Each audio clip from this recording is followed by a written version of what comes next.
완벽한 혈압 수치를 목표로 하다 보니 낙상 위험, 신장 문제, 심지어 수명 단축까지 조용히 증가할 수 있다는 점을 보여드리겠습니다. 70세 이후에는 혈압에 대한 표준 지침이 완전히 달라집니다. 연구가 실제로 말하는 고령자의 가장 안전한 혈압 범위, 그리고 혈압을 약간 높이는 게 오히려 훨씬 나아지는 사람들도 있다는 사실을 설명하겠습니다. 저는 메건 포스터 박사입니다. 24년 넘게 임상 및 수술 환경에서 일하며 주로 고령자들의 혈압 문제, 낙상, 심장 질환을 다뤘습니다. 이는 의학적 조언이 아니라 교육 자료입니다. 하지만 한 가지 분명히 말씀드려야 할 점은 혈압을 과도하게 치료해서 생긴 피해가 약간 높은 혈압을 그대로 두는 것보다 더 많았다는 것입니다. 이건 대부분의 사람들이 기대하는 내용이 아닙니다. 그런데 이 이유를 이해하면 당신의 삶이 진짜로 바뀔 수 있습니다. 지금 가장 중요한 점은 혈압 목표가 모든 사람에게 똑같이 적용되지 않는다는 것입니다. 특히 70세 이후에는 그렇습니다. 젊은 성인에게는 낮은 혈압이 대개 보호적입니다. 하지만 고령자에게는 위험할 수 있습니다. 왜 그럴까요? 나이가 들면서 동맥, 신장, 자율신경계가 압력을 다루는 방식이 근본적으로 변하기 때문입니다. 일정 시점 이후 혈압을 너무 낮추면 장기를 보호하지 못하고 오히려 혈류를 부족하게 만들어 장기를 굶주리게 합니다. 지침에서 이런 점을 거의 설명하지 않습니다. 이 영상은 이상적인 숫자를 쫓는 게 아니라 뇌, 신장, 심장에 안전하게 혈류를 유지하면서 새로운 위험을 만들지 않는 데 초점을 맞춥니다. 같은 측정값이라도 나이 들수록 완전히 다른 의미가 됩니다. 이 영상을 끝까지 보면 고령화하면서 실제로 가장 안전한 혈압 범위가 무엇인지, 내 120/80이 노인에게 항상 이상적이지 않은지, 낮은 혈압이 낙상과 부상 위험을 어떻게 높이는지, 혈압이 너무 낮다는 신호를 주는 증상은 무엇인지, 그리고 의사와 훨씬 현명한 대화를 나누는 방법을 이해하게 될 것입니다. 이건 실용적이고 현실적인 내용으로 실제 피해를 막을 수 있습니다. 장기적으로 건강, 혈액순환, 뇌기능, 건강한 노화를 생각하고 계시다면 제가 만든 장수 가이드가 도움이 될 겁니다. 혈압, 염증, 약물, 수면, 일상 습관이 나이 들면서 어떻게 연결되는지 과학 기반으로 차분하게 설명했습니다. 극단적이지 않고 고령자에게 맞춘 내용입니다. 설명란에 링크가 있으니 필요할 때 확인하세요. 이런 명확한 정보가 중요하다면 지금 구독해주시고 다음 영상을 놓치지 마세요. 댓글로 혈압에 대한 가장 큰 걱정거리를 알려주시면 모든 댓글을 읽습니다. 이제 고령자 혈압에 대한 연구가 실제로 보여주는 내용과 완벽함보다 적당함이 더 안전한 이유를 이야기해 보겠습니다. 75세 이상 성인을 대상으로 한 여러 대규모 연구에서 놀라운 결과가 나왔습니다.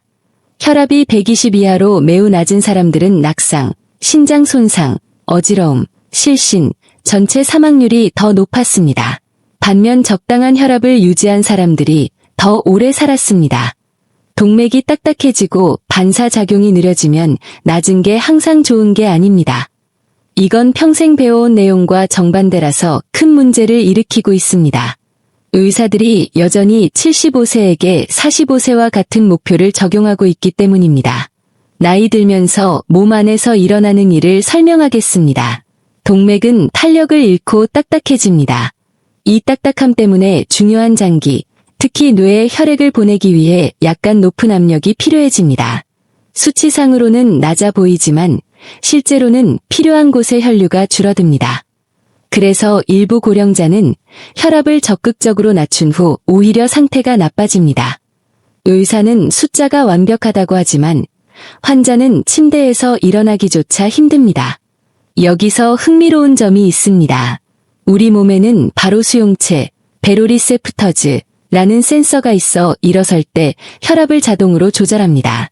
나이 들면 이 센서가 느려집니다. 그래서 혈압이 이미 낮은 상태에서 일어서면 갑자기 위험할 정도로 떨어집니다. 이걸 기립성 저혈압, 오어서스테틱 하이퍼텐션이라고 하며 고령자 낙상의 주요 원인 중 하나입니다. 70세 이후 낙상은 가벼운 일이 아닙니다. 고관절 골절, 독립성 상실, 심지어 사망으로 이어질 수 있습니다. 그래서 120을 목표로 집착하다가 한 위험을 피하려다 훨씬 즉각적이고 위험한 다른 위험을 만들 수 있습니다. 대부분 모르는 또 다른 요인이 있습니다. 나이 들수록 혈압 약물이 몸에 더 오래 남습니다. 신장이 덜 효율적으로 걸러내고 가니 약물을 덜 빨리 분해합니다. 55세 때 잘 맞던 용량이 75세에는 너무 강할 수 있습니다. 이로 인해 과도한 혈압 하강, 밤에 위험한 저혈압, 신장 부담이 커집니다. 약을 더 많이 쓴다고 항상 더 좋은 제어가 되는 게 아닙니다. 때로는 문제가 더 많아집니다. 가장 큰 연구 중 하나 결과를 공유하겠습니다. 75세 이상 15,000명 넘는 사람들을 5년간 추적했습니다. 결과는 다음과 같습니다. 건강한 고령자에서 수축기 혈압 130에서 140 사이, 75에서 84세에서는 135에서 145 사이가 사망률이 가장 낮았습니다. 120 아래로 떨어지면 낙상 위험이 28% 높아지고 신장 손상이 늘고 전체 사망률이 약 14% 높아졌습니다. 150 이상으로 너무 높아지면 심혈관 사건, 심장마비, 뇌졸중이 더 많았습니다. 가장 안전한 구간은 극단이 아닌 중간이었습니다. 이건 낮을수록 항상 좋다는 생각과 완전히 반대됩니다. 왜 많은 의사가 이걸 모르거나 이야기하지 않을까요? 의학 지침은 바뀌는데 시간이 오래 걸립니다. 대규모 연구가 고령자를 따로 분리하지 않는 경우가 많기 때문입니다. 의사들은 젊은이에게 고혈압이 실제 해를 끼친다는 걸 배워서 두려워합니다.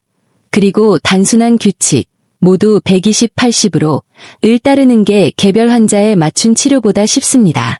하지만 진실은 같습니다. 같은 혈압 수치라도 두 사람의 치료는 완전히 다를 수 있습니다. 나이, 허약 정도, 신장 기능, 다른 약물, 실제 느낌이 숫자만큼 중요합니다. 한 예로 MRS 첸 씨를 말씀드리겠습니다. 78세에 찾아왔을 때 혈압은 118, 72로 지침상 완벽했습니다. 하지만 매일 아침 어지럽고 우편함까지 걷는 게 무서웠고 항상 피곤했습니다. 의사는 숫자가 좋다고 했습니다.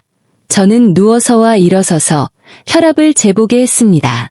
누워서 118, 72, 일어서서 58분의 92로 크게 떨어졌습니다. 위험한 수준이었습니다.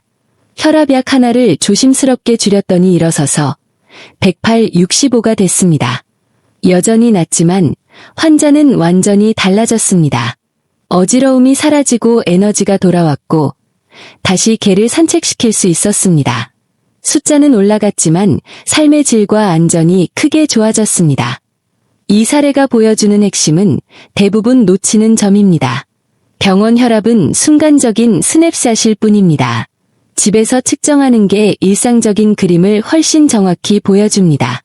누워서와 일어서서 재는 건 앉아서 재는 것만으로는 잡히지 않는 위험한 하강을 드러냅니다. 어지러움, 피로, 뇌 안개 같은 증상이 있으면 그건 약함이 아니라 중요한 정보입니다. 몸이 무언가를 말하려는 겁니다. 증상에 대해 이해해야 할 점은 다음과 같습니다. 일어설 때 현기증, 평소보다 피곤함, 약함이나 떨림, 사고가 흐려짐, 발이 불안정함.